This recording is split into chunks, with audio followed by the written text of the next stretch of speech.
तर जय महाराष्ट्र पब्लिक, मी यश आणि आम्ही आलो तैवानमध्ये. भावानो, आज बघणार आहे आपण लायब्ररी. तर हे बघा, ही आहे NUK युनिव्हर्सिटीची लायब्ररी. तर भावानो, आपण आलोय आत लायब्ररीच्या. तो लायब्ररीचा मेन एरिया आहे, 4 मजल्याची लायब्ररी आहे. तर हे बघा, कार्ड टॅप करून आपण लायब्ररीच्या आत आलोय. तर इथं आपण बुक्स बॉरो आणि इश्यू करू शकतो किंवा रिटर्न करू शकतोय. तर ह्यो आहे लायब्ररीचा फर्स्ट फ्लोअर. इथं सगळे प्रोफेसर्स आणि डॉक्टर बसून इथे रीडिंग करतात, रिसर्च करतात, सगळे पुस्तक वाचतात. हे जे पीसीज आणि लॅपटॉप दिसतात, तर इथं प्लॅगरिझम AI डिटेक्ट करू शकतो आपण आपल्या रिसर्च पेपरचा. स्टुडंटला फ्री ऍक्सेस दिला इथे. तर आपण चाललो आता वरती सेकंड फ्लोअरला.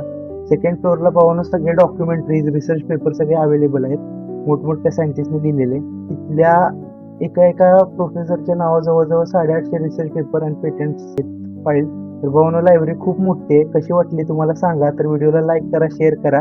राहिलेला पार्ट आपण पुढच्या ब्लॉगमध्ये कव्हर करणार. तर भावनो, असंच तुमचा सपोर्ट राहू द्या. तर भेटू आपण लवकरच पुढच्या ब्लॉगमध्ये.